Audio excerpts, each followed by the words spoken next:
To order on July 24th at 4:36. If you could please rise and say the Pledge of Allegiance. I pledge allegiance to the flag of the United States of America and to the republic for which it stands, one nation, under God, indivisible, with liberty and justice for all. Thank you. I do. Thank you. Okay. We just want to recognize our audience members. If you could please introduce yourself and tell us why you're here. George Stout, Finance Committee. Dorothy Presser from MASC. Hi, Dorothy. Thank you for coming today. Very welcome. Okay. So do we have any reports from other committees? We have Dorothy here. Dorothy, are you going to do your presentation? Would you like to do that now? Great. So we had asked, Kristen had asked me to reach out to Dorothy. Dorothy, as you know, is our MASC rep. Just as we have a newer committee coming together for the 19-20 school year, just to talk a little bit about social media and how school committee members interact with social media when you move from sort of a constituent to a school committee member. So we can work it two ways. We have it on the screen behind you, and it's also in the drive. So whatever your learning style is, if you want to just follow along in the drive, you can call it up on your computer. It's just listed as communications is the title slide. Forward and backwards. Okay. And Thank you if very you'd much. rather follow along in the back, it's also up behind us. And I may turn that blower off for a few minutes, if you don't mind. Yeah, that'd be great. Just so we can hear Dorothy well. So Dorothy, we'll send it to you. Okay, well, thank you very much for having me. It's a Thank pleasure to be here this evening. So I was asked to talk a little bit about social media, and I'm going to, first of all, frame it in terms of communications in general, Yep. and then talk a little bit about social media from a district viewpoint and from a school committee member viewpoint.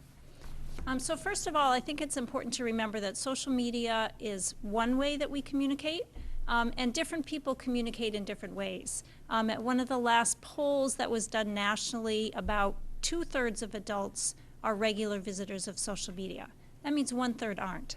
And that means when you're thinking about delivering your message to the community, you have to remember that in addition to social media, there are other ways that you're probably going to need to reach out to your constituents.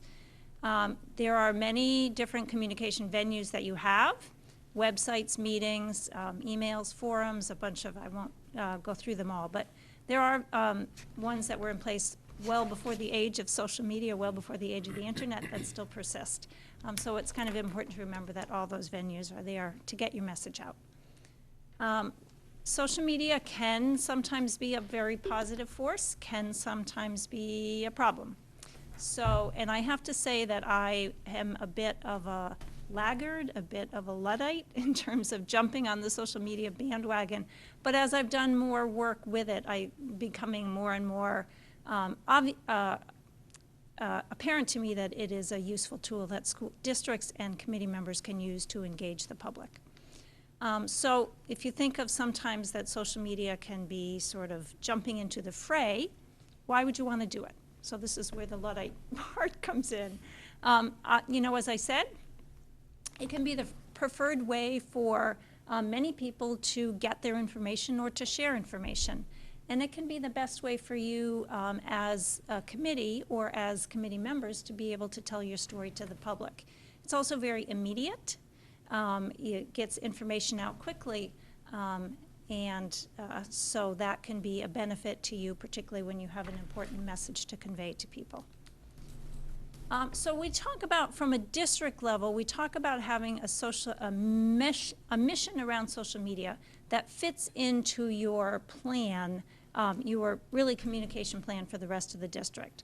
So defining the purpose for why you're engaging the broader as part of your broader communications strategy, and aligning with the goals of the district. So a typical mission statement around social media might look something like this: share content and create meaningful dialogue with parents, students, staff, and the community to improve communications and support the educational goals of the school.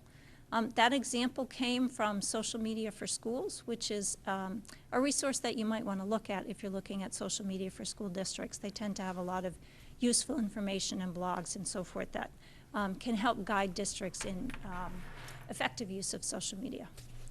So along with a mission, you also want to think about having policies, they're probably already in place, that for the staff in particular, define what are the acceptable parameters for social media use. How the platforms, if you have different platforms, websites, Facebook pages, Twitter accounts, how they interact with each other, how they might look alike, how they might look unique to the different platforms. And then be very clear on who's in charge. Who is the one who's making the ultimate decision about what it's okay to post, what is not okay to post, and can provide that clarity if there's a question. You can also, once you know what your communication plan is, create and schedule content so that you can sort of do it when you have some downtime.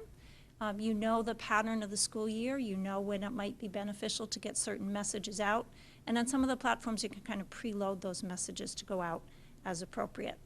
So in the way sometimes there are other parts of your year that you plan out, you can sort of plan out when you want to deliver content to your stakeholders.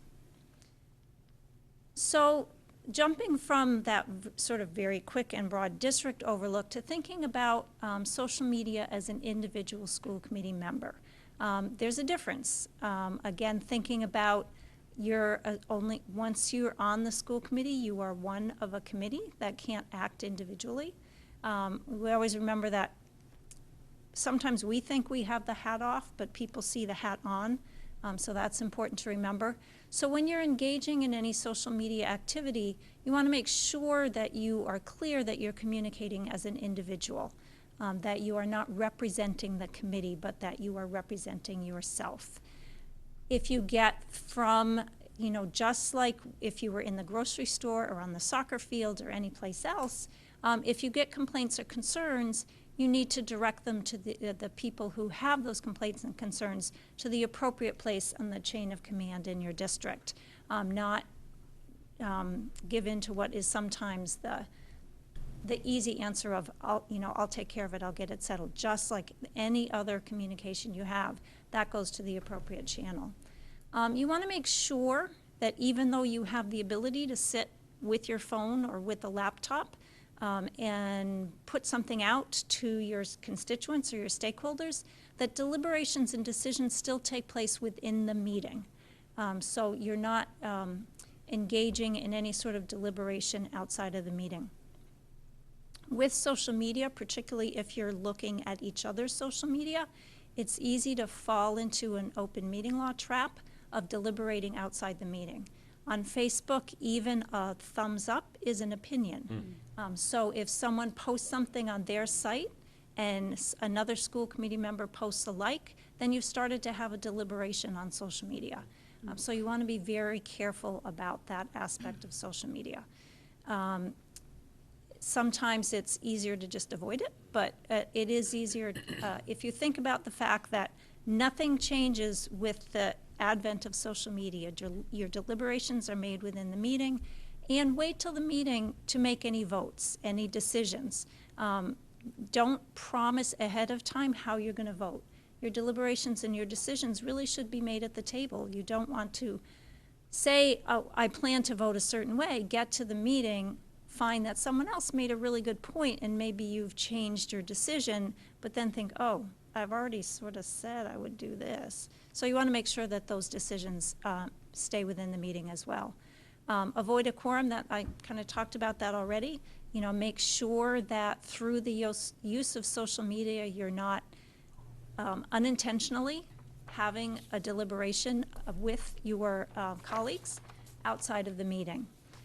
Remember that even though you think you might have deleted something, there is a permanence to anything that's on the internet. People can take screenshots and send it off. There is a permanence to it, whether you intend that or whether you hope that that's not the way it is or not. So keep that in mind as well. My boss often says you lose control of the words as soon as they leave your mouth. So kind of remember that. And social media and anything that you're posting, you can also use very positively if you're using it to connect people to facts. So rather than sometimes putting out your opinion, you can just put out the appropriate information and the facts and connect people to reports, findings, postings at the district level that will answer questions or anything in that regard. So if you can think of it as a way to get information out and to create a positive culture in the district. I think one of the things that swayed me about the positive use of social media is you're going to be talked about. Whether you're on social media or not, whether the district is on social media or not, you're being talked about on social media. But if you can become the positive place, if you can become the place people go to seek information, and you can use social media to push out the positive stories, then you can use it, I guess, for good is probably the best way to put it. So you can use that to create that positive culture around social media in your district. Make sense? So when you're there as an individual, remember to always be professional. Along with the open meeting law caveat, you also want to think about other laws that might apply. You want to think about if you're taking pictures at a school event and you're thinking about posting them, you might want to think about privacy laws. And are you possibly taking a picture? Is it okay for those student pictures to actually be posted? And get some clarity from whoever the appropriate person is around the answer to that question before you post. You also want to make very sure that you're not violating any confidentiality by any exchanges or anything that you post on social media. So being professional also means be very clear about, again, putting out the facts. Sometimes it's far better to just when you're trying to maybe correct information or lead people to the right place with the facts, only post the facts, not here's the link. Just, don't get into a back and forth. Don't, insert your opinion too much about it. Just putting out the facts is the far more professional way to do it. You never want to post in anger. And that is another way that you can maintain that professional presence. Be timely with your information and be truthful with your information. You can also use social media to be an effective advocate for the school committee, for the district. Part of that is being consistent with the information that you put out. Keep it simple. Back it up with the appropriate reports or facts or whatever you can link to that will help you advocate. If you're advocating for something that's, say, a budget issue, and you can link to a report or something that makes the point, maybe a PowerPoint that was presented at a meeting that gives more information to back up a point, that's a great way to do it. And you can be a resource for people to follow you to be able to get the information out that you want to get out as an effective advocate. So when we talk about becoming a school committee member, you've running for election, you're a candidate, you're an individual. Becoming a school committee member has a little different flavor to it, and I think that's particularly important to remember when you're engaging on social media. A lot of school committee candidates nowadays, candidates really anywhere, will have a website that is telling people about why they're running and giving other information about themselves. But when you're a candidate, you're always an individual, and you don't have any allegiance to anybody really other than yourselves. That role is always very clear. When you become a committee member, then you have to remember that you are a member of a committee. We talk sometimes about the fact that there is no word for school committee member. You can be a legislator, you can be a senator, you can be a mayor, but you're a member of a school committee. There's no school committee person word. So that kind of reinforces the fact that you're part of a body that's the decision-making body moving forward. And you have to work with others. So particularly when you're thinking about social media and you're posting, you want to remember you're part of that group. Even if you think you have the hat off, the rest of the world sees that hat there, sort of the opposite of the emperor has no clothes. You think you've taken the hat off, everyone sees that it's there. And you are becoming someone who needs to support committee decisions, whether you agreed with them or not, and work with your colleagues to move the district forward. So I think that's particularly important to keep in mind when you're thinking about a presence on social media. So these are sort of my thoughts about thinking about, the serenity prayer. I never can remember it off the top of my head when I think about it, but don't know what you can change, know what you can't change, and know the difference, right? So part of being able to have some thoughts and serenity about social media is make sure you're trying to create a positive culture, push out positive information consistently, monitor social media regularly, what's going on in the district, although I do really respect the superintendents who say that they refuse to run their district based on what's on social media at any given time, and decide whether a response is appropriate, right? Sometimes you have to think about there's something that you see that is sort of inflamed, and you have to think about if nobody responds, does the flame die out, or does a response fan the flames and make things grow? So that's kind of the wisdom to know the difference that you have to think about sometimes in whether or not to engage in social media and in making a response. And if you do feel that you need to respond, be thoughtful, don't rush. It's often very helpful to have someone else read the post or read whatever you're going to post before you put it out to make sure that you're making the point that you want to make. We all know sometimes that the words without the inflection, without the verbal interaction or the visible interaction can be interpreted not the way it was intended, so maybe have someone else read what you're going to put out. Determine who should respond. If it's an issue that involves the district, it may not be right for an individual school committee member to respond. It might be the district that needs to respond, the superintendent. Be very professional, be factual, and don't enter into a debate. Put out the facts, stop there. Make sense? Okay. That is what I have. That's great. So, any questions? Any questions? That was really helpful. Thank Oh, you. Okay. Didn't realize the thumbs up was an opinion. It is? You know, you Well, wouldn't- think it about is, it. but you Thumbs wouldn't up, even thumbs think about down. it. Yep, Never resonated with me, yeah. yep. That's great. Okay. Thank you, Dorothy, very much. You're very We welcome. appreciate So- you coming to join us. Not at all. So I left it out. Yeah, thank you. Reiterate some of the facts. Great. Or some of the, and you know where to find me if you have any follow-up Yes, questions. exactly. Okay. Thank you so much. You're very welcome. You're welcome to stay, but I'm sure you've sat through your share of school committee meetings in the 20 years you served as a member of Linfield, so. Thank you, but I think I Okay. Right. All right. Okay, oh yes. So I forgot to send a reminder to look at the minutes from last meeting. Did anyone have a chance to go through them?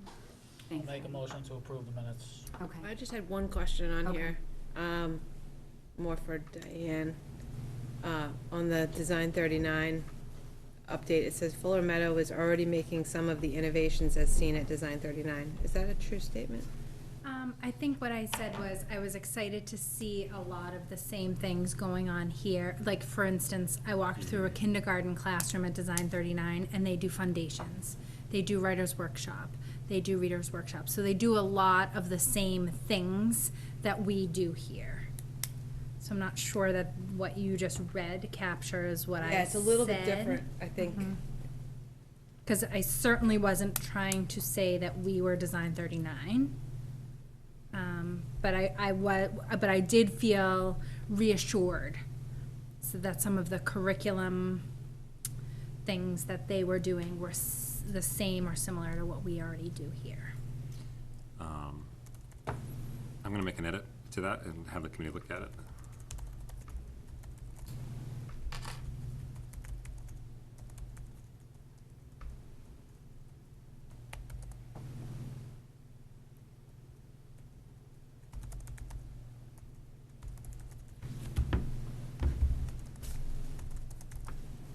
Can you see that, Diane, on yours as well?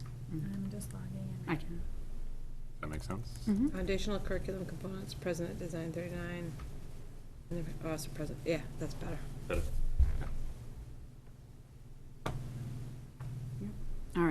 So Freddie, you made a motion to approve the minutes. Would anyone like to second that? Or what, should we do it separately, the 6/5/19 minutes or both? You can do this separately. Okay, so Freddie, can you just make that motion again to approve the minutes for 6/5/19 from? So moved. Anyone like to second that? Second. Okay. All those approve? Aye. Aye. Okay. All right, and then let's look at the other one from This was a brief meeting. following date. Yes, then 6/19, that was our quick meeting. So would anyone like to make a motion to approve these meeting minutes from June 19th, 2019? So moved. Second? Anyone want to second that? Second. Okay. All those approve? Aye. All those in favor? All right, great. So, report of the superintendent. Yes, so, a couple things to update the committee on. The first of which is the superintendent conference was held in early July. That's the annual conference where MASS, which is my association, as you guys recall, MASC is the School Committee Association, Dorothy is our rep to that, MASS is my association, Mass Association of School Superintendents. So we had our annual meeting, Annual Summer Institute. It's 2 or 3 days of speakers and workshops and conferences and networking and all those things that go along with attending a conference. It was very well done. The overall theme, I think, matches really what we have been dialed into and focused on within our 3 towns. There was one speaker in particular. I just want to open my notes from the sessions. 2019. Give me one sec. Here we go. So it was on the 9th, the 10th, and the 11th of July. Commissioner Riley spoke again. I've heard him speak a number of times now, and I continue to be excited and pleased about the direction that the state is headed. It really matches the direction that we have been talking about here within the Tri-Town and specifically in Middleton. He talked about engaging our children in a deeper way. He talked about 4 themes of where we need to go: deeper learning for our students, holistic support, enrichment, really social emotional learning, developing innovation and evidence-based practice, and how can the state be a partner. One of the things he talked about that I was really interested in is they're developing something called Kaleidoscope for Learning within the Department of Education. And districts have the opportunity to apply and be a place where innovative teaching practices are taking place that could possibly be replicated, across the state. And so we are certainly interested in that conversation with the state to see if that's something that we can pursue across our 3 towns. So we recently sent an application in, an opportunity to join the Kaleidoscope Collective for Learning. This fall, the department will release the application for this pilot program, which will give individual schools and entire districts the chance to apply to rethink classroom instruction around deeper learning. If you are a district interested in pioneering deeper learning strategies such as hands-on instruction, community partnership, internship programs, all the things we've been talking about, project-based learning. So it really was a good match for the conversations we have been having within our district. So I was pleased to see that the commissioner is continuing to lead the department in a way that we're really, I think, situated to take advantage of. Other speakers were from different organizations from across the country. The one that really resonated with me the most, that I'll just share very quickly with the committee, on Wednesday morning, July 10th, Dr. Adolph Brown. He's a business and education leader. It's really worked with a lot of organizations across the country. What I was really impressed with was the conversation around implicit bias. So when the vendor was presenting Dr. Adolph Brown, there was an African-American male standing on stage, and you're assuming that the vendor who's making the presentation is introducing this person who is standing on stage. And so the introduction ends, and the person standing on stage turns, presses a button, and a Bruno Mars song comes on, and this person starts to kind of dance and get the crowd going, and so on and so forth.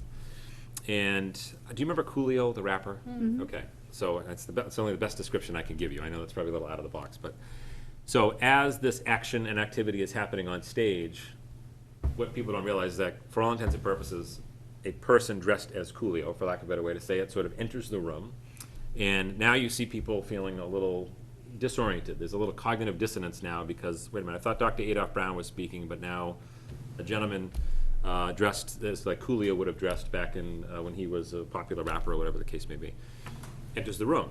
And so the gentleman on stage presses stop on the music and he says, "Ladies and gentlemen, I'd like to introduce to you Dr. Adolph Brown." And the gentleman who was sort of dressed as Coolio now walks on stage.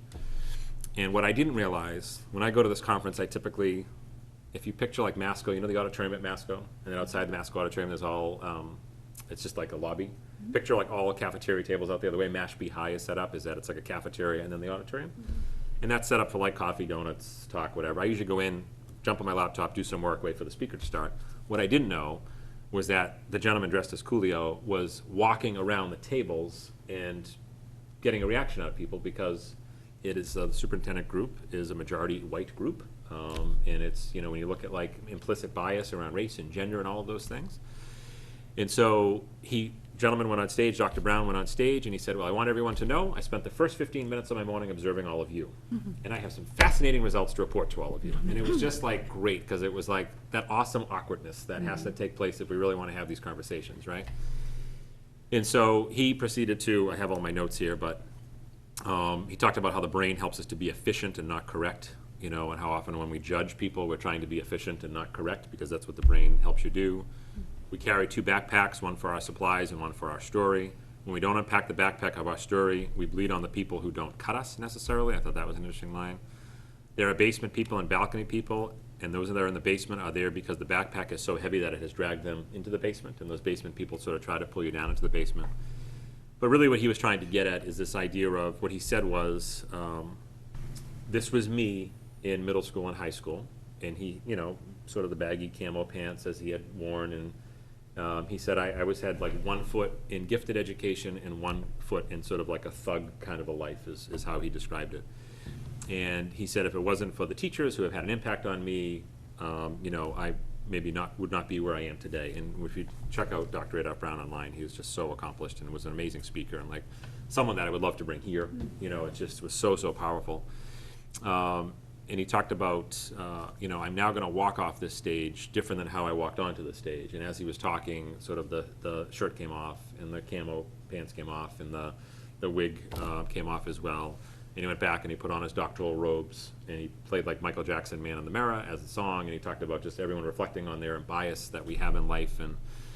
And you know, there was, what he was trying to create, which he did, was that cognitive dissonance of, you know, you sometimes judge a person by how they look, and here's someone who is dressed as a rap singer, so to speak, and, you know, you're having this great conversation, and it's just the mind.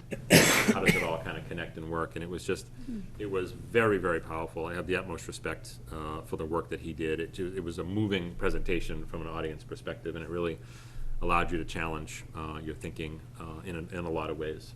So his presentation was outstanding. A lot of legal updates from legal counsel, various breakout sessions that took place as well. And then we meet on the second to last day, we meet in our roundtable group, so all the superintendents from the North Shore region get together and talk about sort of planning for the school year ahead, and so on and so forth. So just an excellent conference overall. And, you know, there'll be more to come as we make our way into the fall. The next thing I have on here is the MASC conference. So that's the conference where our 2 organizations get together, the superintendent organization and the school committees. And the meeting dates for that, if you click on that link there, it'll take you out. We typically have had people attend from either one or all of the towns in the past. And so if you click on that link, it will take you to the conference website. It's in the first week of November typically.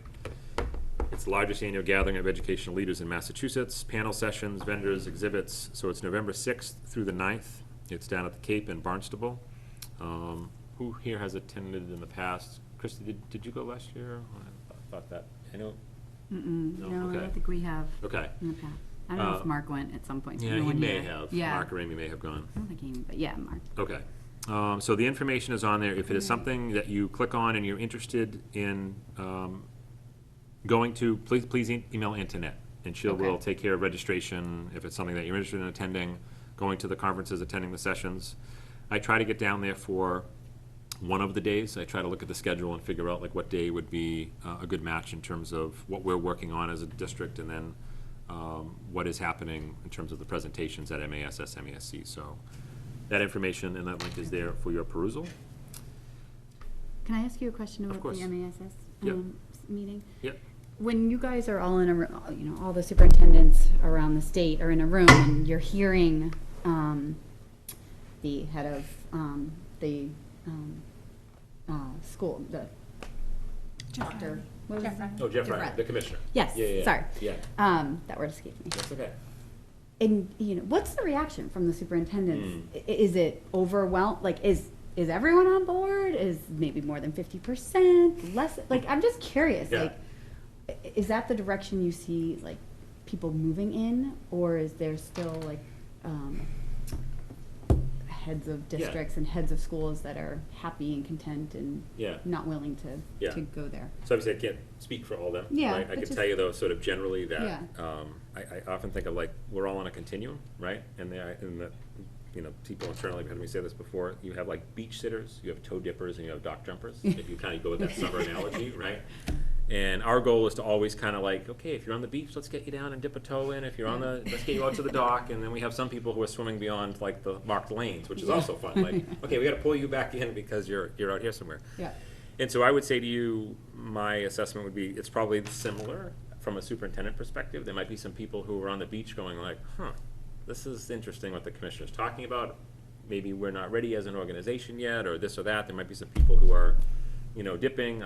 Hopefully we're out on the dock somewhere and ready to kind of go with this and figure out how to move forward. I think context always matters, like always matters in every situation.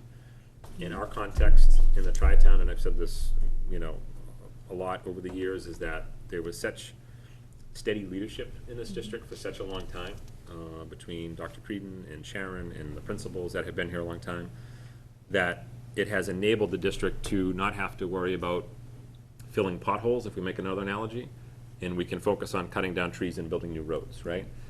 And that's not always the context in every single school district. There are school districts where there's a lot of leadership churn and a lot of leadership change. And when that happens, these conversations are hard to have, because it's like you're back here filling potholes in the road, and you're not having these conversations about cutting down trees and building new roads and trying new things. And so when you couple that stability with supportive school committees and supportive communities and people who are on board with the vision, our context is such that, you know, we might be in a little bit of a different spot than town X or Y, and there might be a town that's even further down the road than we are, right, based on their context. So it's probably the best way I can answer it Yeah, without, okay. you know, speaking for others. But I think what helps this cause, Kristen, is the fact that the Commissioner of Education is now standing up Yeah, and saying these yeah. things. It's not, the Commissioner's not saying, and on March 3rd, we'll all be on page 6, right, in the math workbook. Like, that's what we're not hearing from the Commissioner, which, that's good. Yeah. Um, Yeah. So he's talking more about innovation and creativity and how do we allow our kids to, you know, access the skills that they're gonna need for their future, so. Yeah. Good. Yeah. Okay. Meeting dates, so Kristen and I went through the calendar. Thank you for, it's Wednesdays, not Mondays. I had all the Wednesday Yeah. dates, I think, just the wrong day. Yeah. So these are our dates for the school year. We put a little asterisk on this. We just wanted to give this to the committee so you can put them in your calendar. September, October, all the way through to June.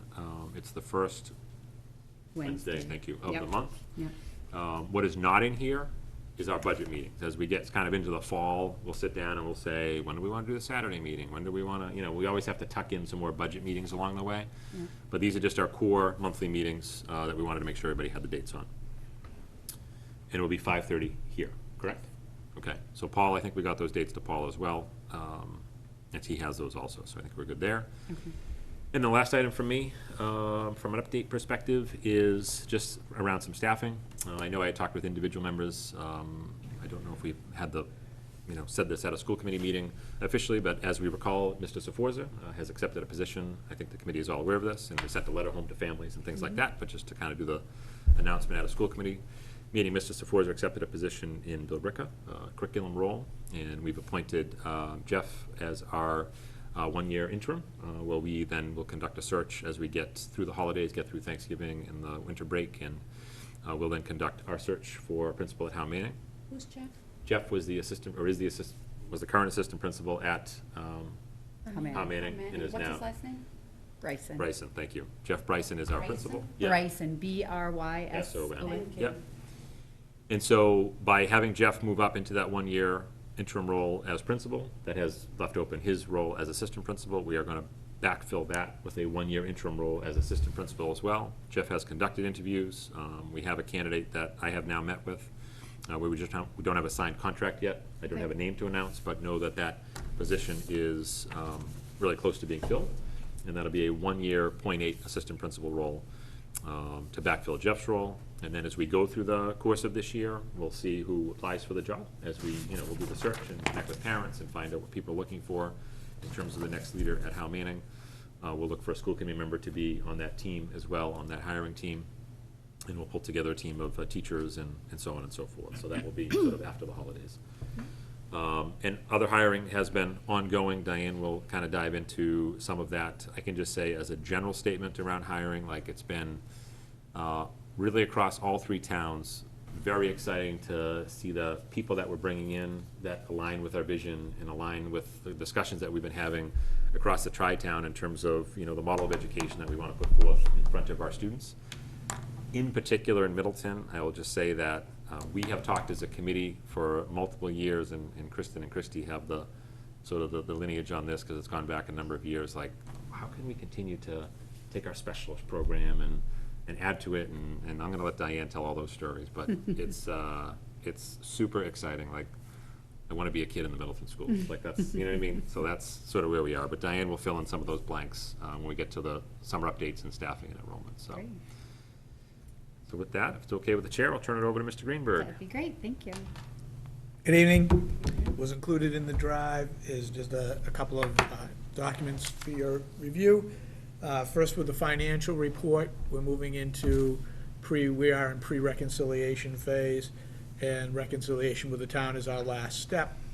So you can see that when we look at our activity, that right now you see a surplus, if you will, for lack of a better word, of about a little over $61,000. That number will change. I expect that number is going to go down as we do some more work with our encumbrance list, so it will probably be smaller. So overall, I'm very pleased with our performance for this fiscal year.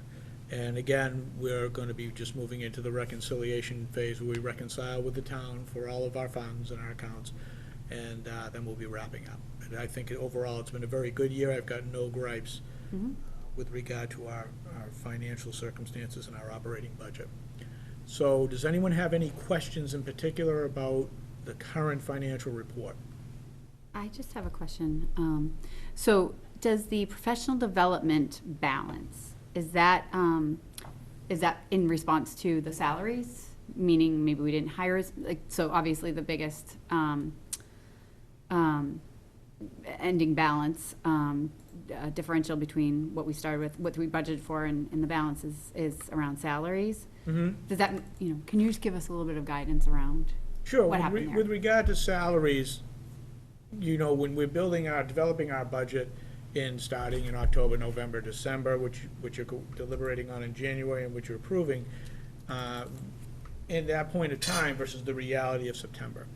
So what happens at that point, and this is every year, all of the districts, that your plan is that, hey, we're gonna have person A, B, C, and D.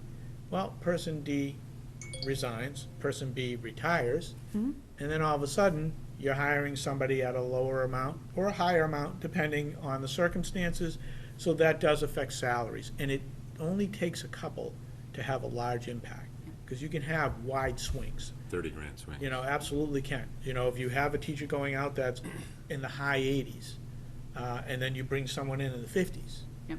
that's one. So there's things like that. If a teacher says, yes, I plan a column movement, but they don't attain all the credits. Oh, okay, so there's another, I think it's $2,500 to $2,800 that per person that you can see. So it's things like that.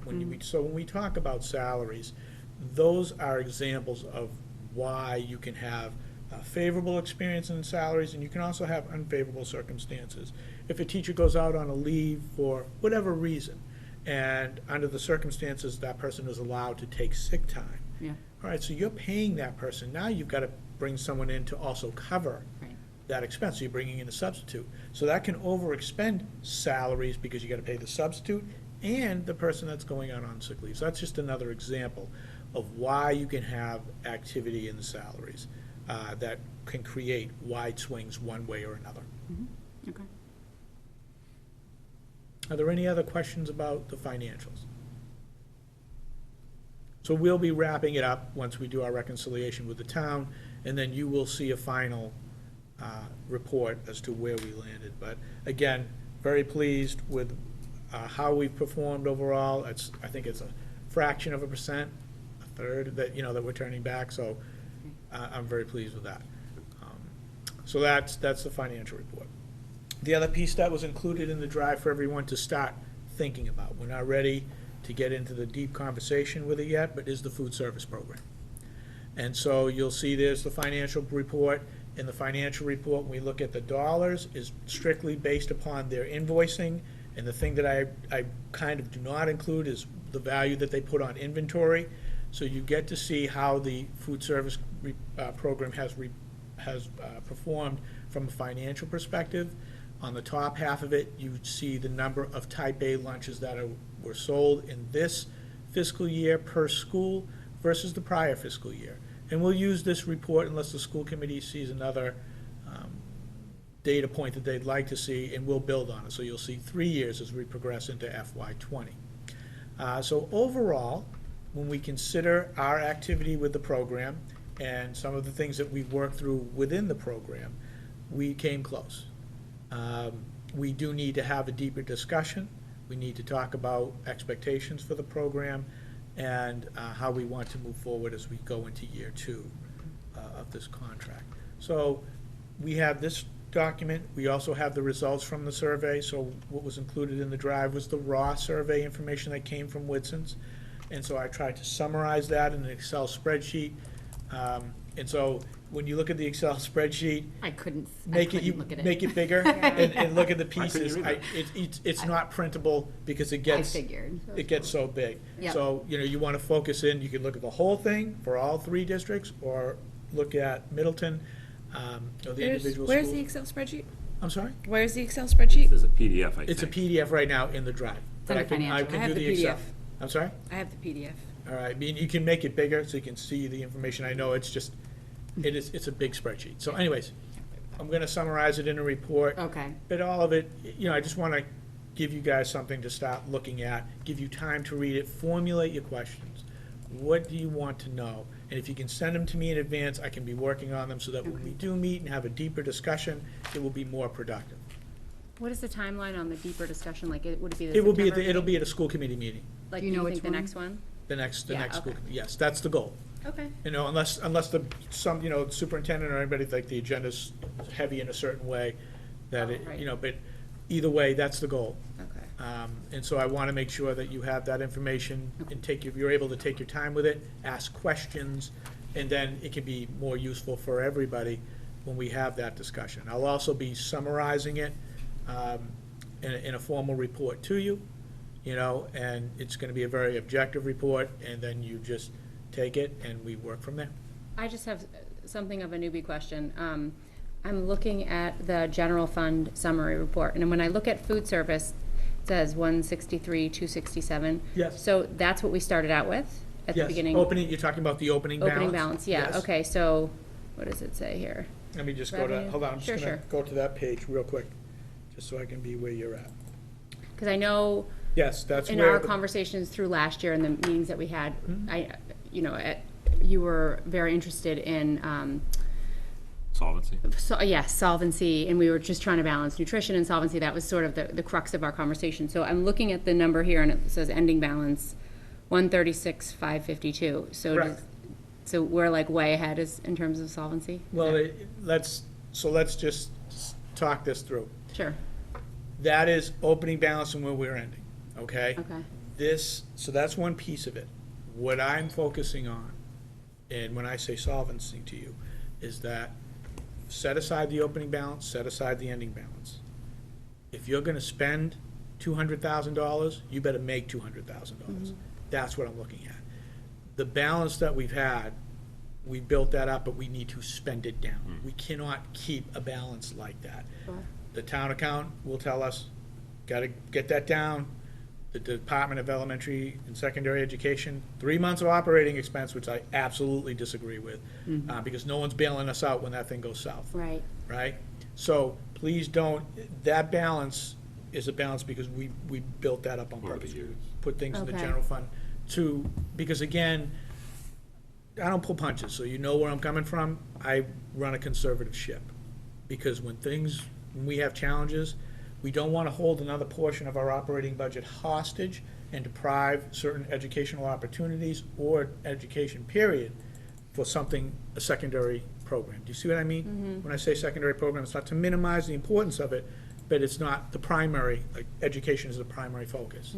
This is a support component, and we don't want to hold the primary focus hostage for a support component. So something like that you would have used the balance for this year would have been like the equipment, the kitchen Exactly equipment right. at Fuller Meadow. Exactly right. Would have been like, it wasn't budgeted, but like, Right. ooh, thank That's- goodness we have that little account, the revolving account that we Right.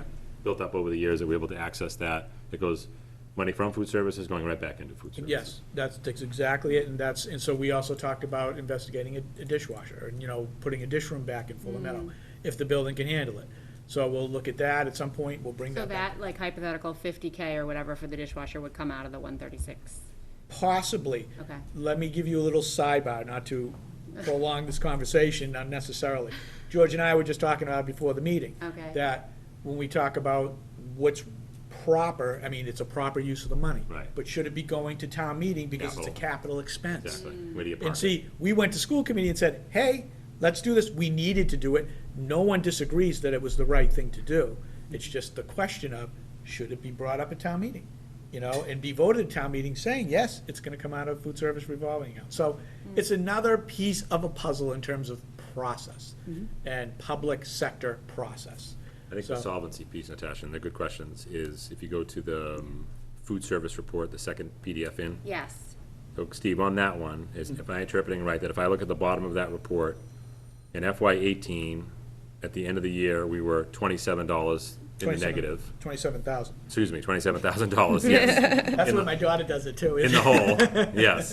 And then this year, we were $5,000 in the hole, so to speak. Yes, and when we say we filed, we Based on, like, spent just the more, program. $5,000 more. Just the food. You know what I mean? Like, not nothing that from the revolving account, this is Got just it. like what we spent versus Right, what we the made. Whitson's, it's based on Whitson's invoicing, all right, so that when we're having the discussion about solvency, to me, it's an apple, and we're not diluting it with opening balance and closing balance. All Okay. right, because This is we the way have we other have things that are solvency. being charged to that program, the equipment, repairs, that can impact the total balance. I want to be able to speak to you about how is the vendor doing? All right, in terms, so solvency is the one piece, and then there'll be other discussions about quality of the menu. How much, Investments we right. may want to make. I'm sorry? Investments the school committee may want to make. Any of that, absolutely right, and just, you want to do it eyes wide open.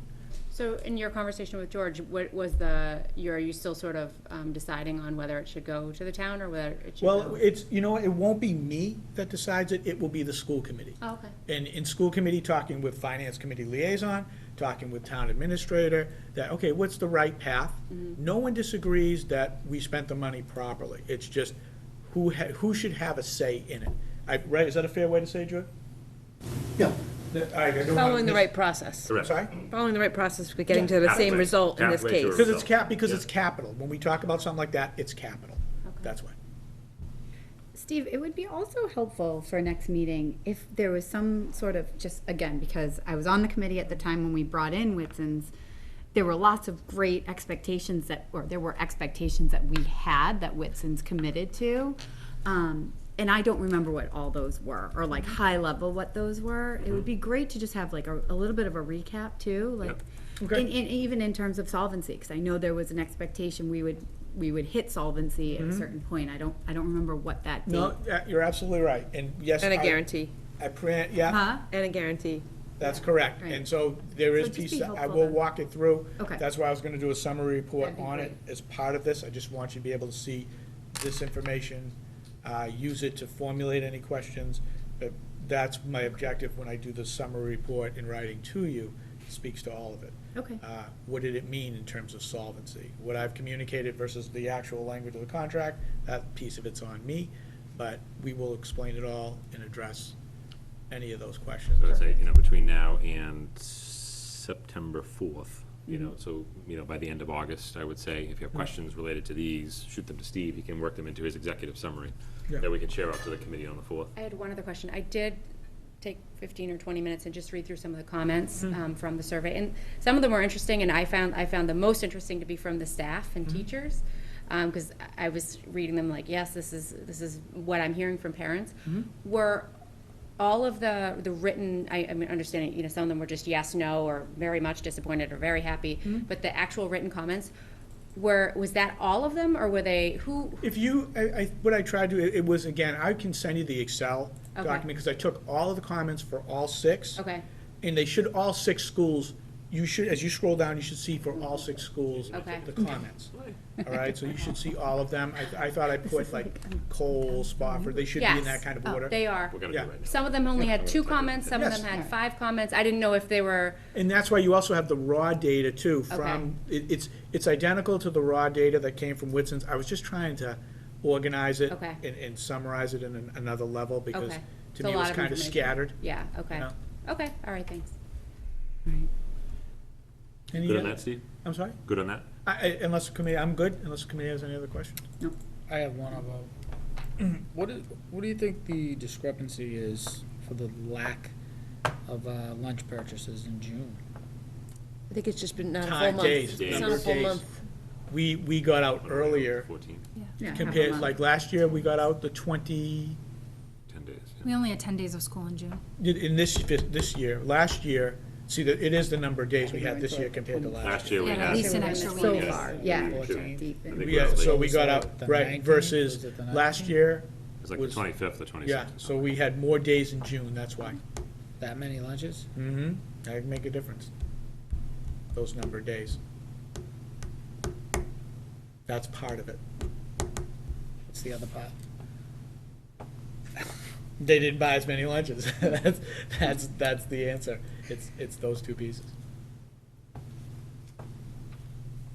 Any other questions? Did I answer your question? Yeah, I guess. So if it's okay with the chair, I'd also like to tuck in to Steve's report, because he and I had a conversation about this today. If you go to the drive and you click on the facilities folder. So one of the things we had talked about coming out of last budget season was Fuller Meadow and site improvements at Fuller Meadow. Fuller Meadow is our only school that has 1 mode of egress in and 1 mode of egress out. All of our other schools have 2. There's a way in and another way out. This is 1. We have 1 driveway for the school. And so we've had a number of conversations with the town about this. Andy and Steve and I have walked the site, the chief, police chief and I, the fire chief and I. We've had a number of conversations just around the work.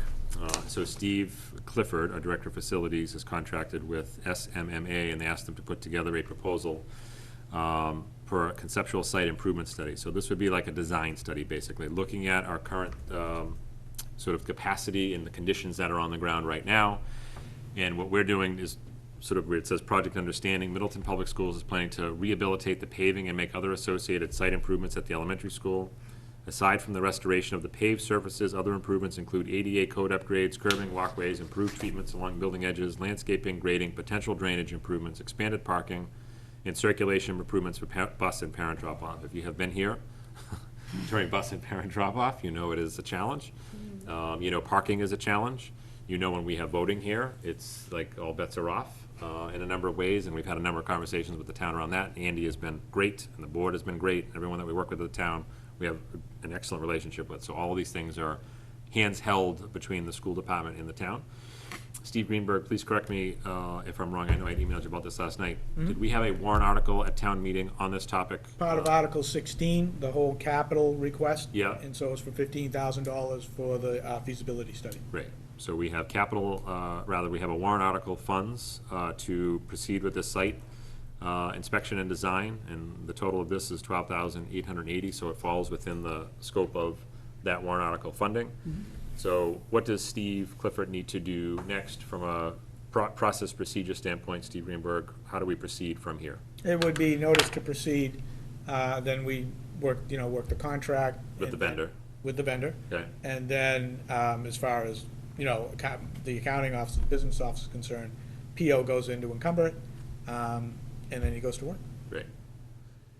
That's good news. Yeah. A, thankful to the town for the warrant article funds to proceed with this, and B, it's just, it's something that Diane, it's been on your agenda for a long time in terms of improvements to the site here at Fuller Meadow, so happy to be able to proceed with that. Yeah, great, thank you Yep. for sharing this. And with that, I will turn it over to Diane. Okay. So last week, we hosted Camp Invention here, which is actually hosted by Tri-Town Council. And the only reason why I bring it up is I just wanted to thank Tri-Town Council. They do such an amazing job. And Camp Invention, it was fun to have kids in the building doing some really exciting things. And I specifically want to thank them because they offered me scholarship money. So I was able to give 4 students free scholarships between Howe Manning and Fuller Meadow, who may not have been able to afford that kind of situation. So it was, it's a small benefit that we get for letting them use our space. And it's funny because they asked us if they could use it last year, because typically it's housed at Proctor School, which is right across the street from where their office space is. So I thought for sure it was gonna be one and done. Proctor was doing the roof project, so they couldn't house them there. And then when they ever asked us to come back again this year, I was excited, and it's because they like our air-conditioned spaces. So if you could have seen this room last week, I have almost like a little mini heart attack, because, I think there were board meetings in this room last week, and so they had to sort of tuck everything away, and so my apologies to the people who had actually grown-up business in this room last week. But, so they use this room, the former computer lab, art room, several rooms down here. And it's pretty cool. The adults are really able to use technology, but the kids aren't. So it really is problem solving using, using design thinking and innovative processes. Is pretty cool. And they also allowed my daughter to be a counselor in training, which was awesome. It was such a great experience for her. So thank you to Dawn Seymour, who runs that program, and Meredith Shaw, who helped her. They're amazing. So I hope we'll continue to be able to host them. Were there more Middleton students involved this year, or participants involved? I don't know the answer to that. I don't get to see the roster. I recognized a lot of students, but yeah, it was great. So, as far as an enrollment update, we're pretty steady. As far as enrollment in kindergarten and in grade 1, we're about 80 students, and that will be divided by 5 sections. For kindergarten? And in grade 1, in grade 2. Kindergarten and grade 2 are 80 in between 5 sections each. Grade 1 is at 107 between 7 sections. So we're looking at about 15 or 16 in a class at this point. Can you say that again? I'm sorry. 80? 107 107. in grade 1. Yep. Between 7 classes. Okay. Great. So that'll be 15 or 16 in a class. So, still getting new move-ins every day, so. Not in grade 1, which is really the grade I'm kind of pushing for, but they're coming in K and 2, but you never know when that's going to change. A lot, as Dr. Morrison alluded to, a lot of exciting staffing things and a lot of surprises, people we didn't realize that would be retiring or resigning. So Mrs. Pazgiorni, Deb Pazgiorni, our computer teacher, technology teacher, at the end of the year decided to retire. And when and Mr. Sforza and I had known that her retirement would be coming, but we weren't quite sure when we didn't know that it was coming this year.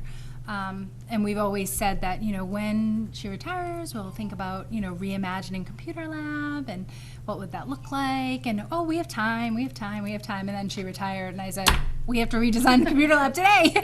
And so we thought about, what would that look like? What's our vision? How does it, how does it incorporate the vision? And so in just coming off the heels of going to Design 39, thinking about what will that look like. So we really want it to be really a design thinking lab, but what will we call it, and who could do this job? And James and I had this whole sort of job description. Christine Elliott helped us. It was like this. It's massive, massive, massive. So we posted it, and some people looked at it and thought, haha, that's funny. And then some people looked at it and were like, that's my job.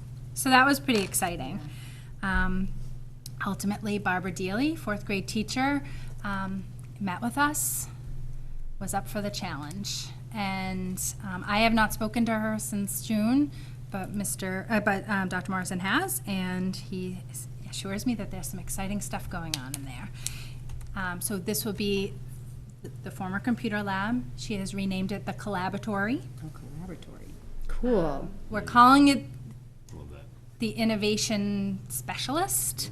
She's going to be an innovation That's what we're specialist. calling it today. Okay. We are, and I think we all have to be comfortable with this, like, moving parts Yeah. all over the place, I think that's what knowing. went into the contract, so the teacher contract, so I think that's what it's called. So just, and that's what I said to Barbara, that, we just have to be comfortable with, not handing you a curriculum saying, here you go, have at it, because that's not what this is about. Yep. And I think we picked the right person for the job. She's already, her wheels are turning. So while, we'll miss Deb Pasjorny, she did an amazing job. It's exciting to see this new innovation lab or innovation specialist. And so this will be here. How does it impact how many? Oh, It's between both buildings. yes. Okay. It is between both buildings. So that's one big change. Another big change is we were thinking about redesigning library media anyway, with the change of having Ellen Roosh work between both buildings. Ellen also resigned, took a job closer to home. So we have a new library media specialist coming on board. And I keep saying library media because we really are going to be focusing on not only library but also media, that technology piece, because that will be absent from the innovation, with the new innovation specialist coming on board. So Mia Morgan is our new library media specialist. She is, she's currently, she's coming to us, but she has experience in Swampscott as a library media specialist. Fascinating woman. I could have spoken to her all day. So that's exciting. And then there are other new hires. I'm just going to go through those quickly, and then we can talk about a couple more specialist things. We have a .4 support nurse, Siobhan Paraday. She is someone who is very competent in both schools because she's been a substitute in our district for a year and a half. So we're really excited about her coming on board. Lindsay Foden, who was a Merrimack Fellow here with Katie Texera last year, is going to be a new 1st grade teacher. Allison Johnson is going to be our Merrimack Fellow. Megan Alvarado is taking a year leave of absence. So we have a new music educator who will be coming on for the full year. Her name is Lisa Rubb. And Lisa was excited at the chance to work part-time as a music educator and is already talking about, like, how can I collaborate with this person? How can I get in touch with this person? So there's a lot of changing pieces in our specialists, and we didn't realize that those changes were going to be happening. So that's very exciting. So Lisa Rubb is part-time or just temporary? She's part-time, Oh, and it's- she's for 1 year. Okay. Yep, music is .7, I believe. Oh, okay, I'm sorry. 0.6. And then at the end of the school year, Katie Provo, our special ed coordinator, resigned and got a job in another district as an assistant principal special ed coordinator. So that was a new position for her. And so we have replaced her with Shannon Walsh. And Shannon is already on board, up and running, and she and I have worked several days together, and we'll be working next week because we do have some open positions. We have 2 instructional assistant positions that need to be filled, and we did have a late resignation of one of the behavior specialists. So we will be looking for that position. So not quite full yet, but will be, and much less hiring this year than last year, so. As far as the specialist positions, any shared specialists can teach 6 sections in a day, and we have 7 grade levels. So we do have 2 people who will be, so they'll be covering all of the sections at Howe Manning, and then they'll be covering 2 sections here. So we have 2 assistants who will be covering in those, in the grades here that don't have, that won't be covered by the traveling person. So, I'm looking to get some curriculum materials for the innovation, or collaboratory, if you will. And so I'm asking, we had budgeted for almost $3,000 for some robotics. And in order to really get what we need about $5,000. So I was hoping that I could use the $3,000 that's in the budget, and then we could use $2,000 from the gift account. And that way, we could. Student activities. I'm sorry. No, it's It's gift. gift account, we don't have It was student student activity. activities. Yes, yeah. And then it would support the primary students doing STEM activities, and really sort of fits in line with what we're looking for. Are those the robotics that Mrs. Libby was talking about? Similar, but Okay, different. okay. Yeah, it's gonna look different, so it's a new, fresh, and different idea, Cool. but similar. So I need the committee approval to access that money. So we get Okay. the gift account. Okay. Why are you looking at me? Will someone make a motion to allow Diane the ability to access That's the from gift the account for student. that amount? Huh? That's what I'm I will make a motion. It's for, Okay. it's for. Anyone like to students. second that? There's no student Okay. activity anymore, it's a gift account. Right, they get it. Yeah. Any questions? All those in favor? Aye. Aye. Thank you. You're welcome. And the other, and I didn't even talk to you about this, Dr. Morrison, but the other thing about the gift account, and you're not gonna have to vote on this today because I don't know the amount, I sort of just wanna give you the heads up.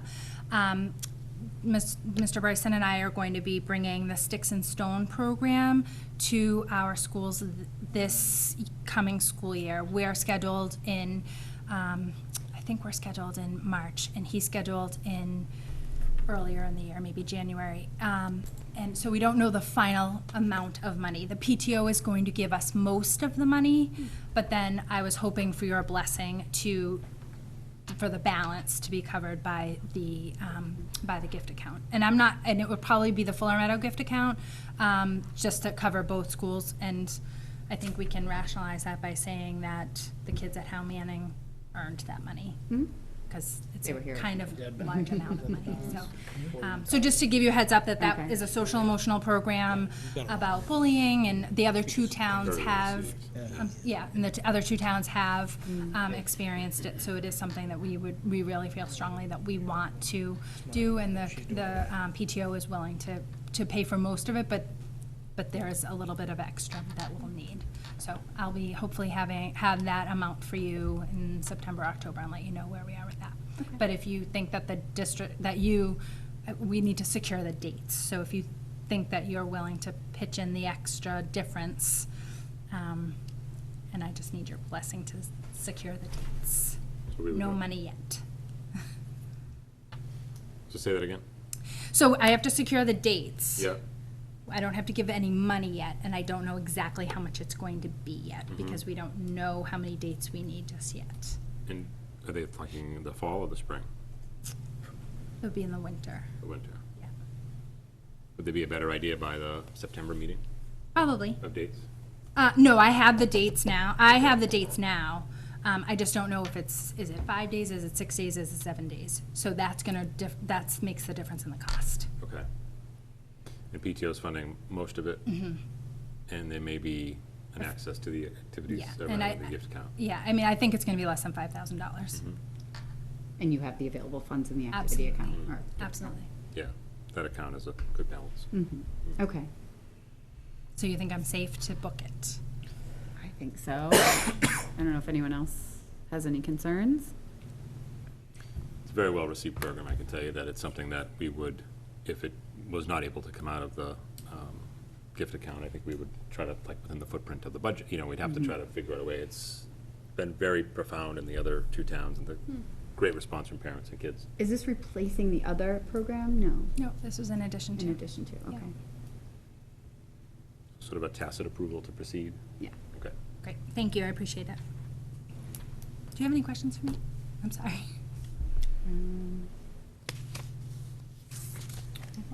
I don't have No, any. not for you. Any but questions? Jeff's not here, so is there gonna be information out there for that update?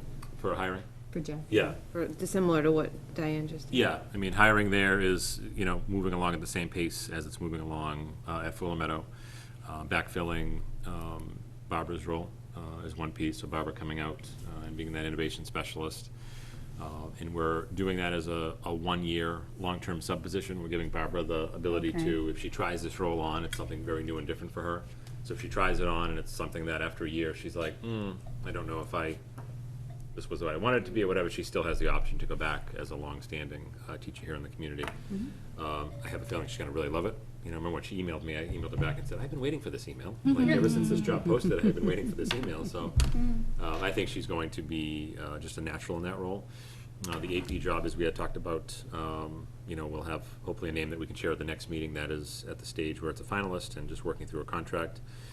Jeff has a number of IA positions that he's working through, instructional assistant roles. And I think the big role that we've been trying to fill, and I would say we're having difficulty in 2 towns, is the role of nurse. Marie Perkins retired. And finding a school nurse is a challenge. Yeah. Jeez.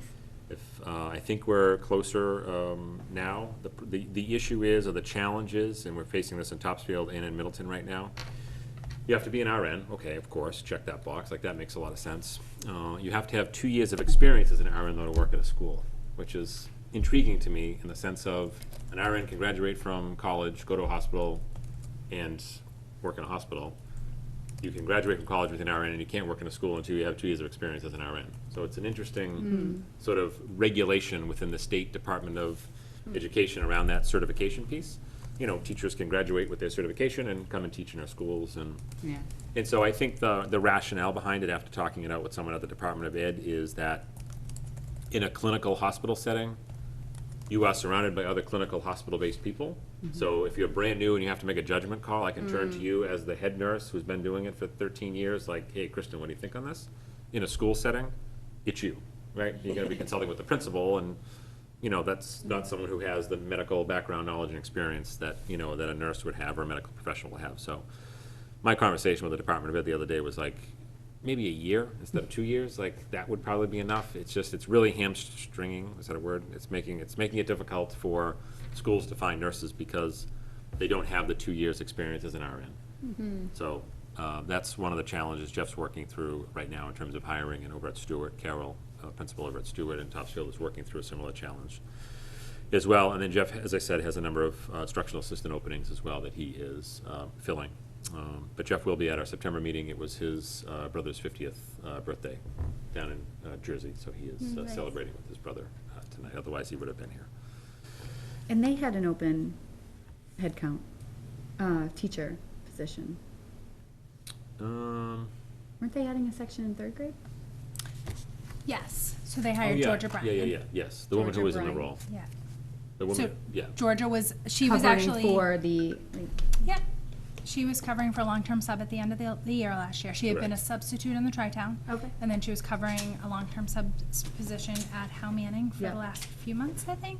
Yeah, Right? yes. And then she was actually in seat on move-up day. So Yeah. her class cool. met her. Yeah. Yep, Good. it was My son's in actually, that class. it was a mad dash, but it was, that's right, there's We 2 made it missing work. friends Correct. in 3rd grade. Correct. Okay, Yeah. yep, it's all coming back. Yep. and she's lovely. Good, awesome. Cool, yeah, I'm excited. All right, All right. new business. Sure, let's move on. So in the drive, you may have to refresh your drive because I had to put it in there. So if you just go up to your address bar and hit a return button, that will refresh the drive. You'll see a file DD. Funding proposals and applications. Just take a second and read that. It's very brief. Please and thank you.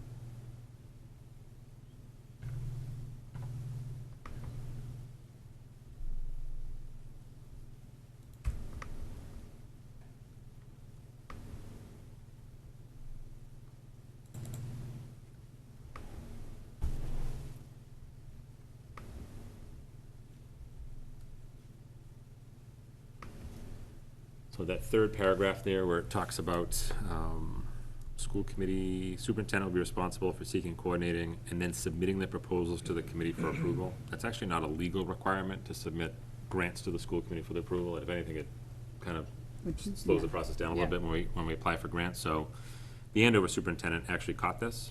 I sent an email out to the superintendent group across the state. I've had responses to those questions from 22 districts so far. It appears many of us have MASC's policy DD. We just didn't catch this when we were doing our policy update, Kristen, with the team, which requires the school committee to approve all grant proposals. A number of districts have removed or changed that wording. And so there's I just wanted to put this on your radar, that there's a process that we may look to maybe update that policy. Okay. And take that language out. It's not a legal requirement that the school committee has to approve a grant. We would bring certainly local grants to the school committee, but things like, this would mean every federal grant that we get, like even an entitlement grant, like the state saying, we're gonna give you $50,000 because of this, whatever, come to you and say, can we accept the $50,000? So it's not a legal requirement, so we'll probably look to change that, but I just wanted to put it on the radar, and I'll keep it on there for the September meeting. I'm gathering more information from across the state. How are people changing the wording on that policy? And we'll bring that to the committee for review at our next meeting. Did you catch that and you're bringing it up, or did it No. just come about? The Andover superintendent Oh, caught it. He must have been doing something, and Yeah. he sent an email out to everybody saying like, has anyone looked at policy DD lately from MASC? And when we looked at it, everybody was like, yeah, that's not really a legal requirement, and it makes it a little bit more cumbersome in a lot of ways, so. Excuse me, you're saying that it's not a legal requirement to get the approval of school committee grant requests? Correct. And you're looking to change that language? Correct. Thanks. Yep. Scott, you're just jogging my memory from, I think it was a TTU meeting, however, about, trying to looking into getting someone to write grants for us. Yes. Where'd that is there any update on that? Yeah. Or Let me think for a minute.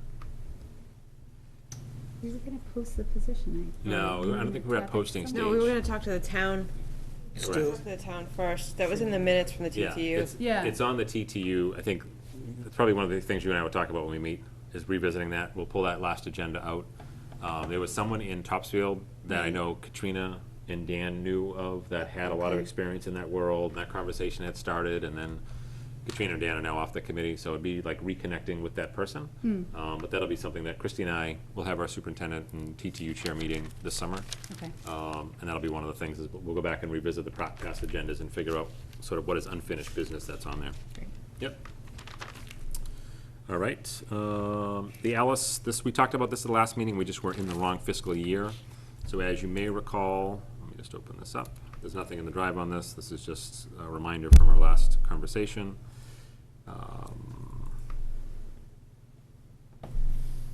So we were going to, Alice has a program now that's digital. You can get people trained on the Alice program digitally, and people that have gone through the full training with us that we have done, we can now take them through a digital version of the training to keep people up to date and current without having to go through the whole rigmarole that we have gone through in the past. The cost of this, as we had talked about last time, we just couldn't vote for it last time because we were in the wrong fiscal year. For the 3 towns, it's $15,000 for all 3 towns for 3 years. So it's about $5,000 per year per town, right? For all 3 towns. 5,100, so it's about $864 per school, basically. So it's $51.84 per year for all 3 towns. Divide that by 3, because that's, so let me give you the exact number so you have it, so we know exactly what we're voting. It is $51.84.50 divided by 3, so it's $17.28.16. So we would need a motion to approve the Alice subscription in the amount of $1,728.16, which works out to about $864 per school for the subscription. So that would be the, again, something we had addressed at the last meeting, which is we're in the wrong fiscal year. So if it's the will of the committee to have a motion to approve $1,728.16 for the Alice subscription. This is a continuing ed component, not new, Correct. Okay, so Yeah. there's an additional cost for new people going through it. No, new people, we would train, like Oh, we've done in through the there? past, like we Yeah. did, when we did our big Alice training. Yeah. I'm a certified trainer, Diane's a certified trainer. We would do the initial as Okay. certified trainers, and this is for the ongoing. People who have had training, just stay up to date, stay current. There's a quiz at the end kind of a thing, and we would add it to our mandatory trainings at the beginning of the year. Okay. Yeah. that was And my we second also question. got the okay that for substitutes and such, that we can have them utilize this. Correct. Oh, That's good, exactly okay. right. Yep. Alice is our It's emergency response? Yeah, alert, Right. lockdown, inform, counter, evacuate. It's a methodology during an emergency situation. Okay. Yeah. I will make that motion. Second. All those in favor? Aye. I'm sorry, can we spell it out for Yeah, me, I'll say it please? for you. So the Thanks. motion is to approve $1,728.17, if we round up, For for the, for the school department to purchase Middleton's share of the Alice subscription.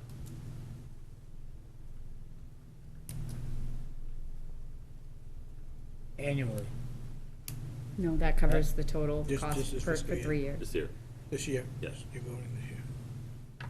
okay. Yep. And who made the motion, Christie? I did, and And Freddie Freddie? seconded.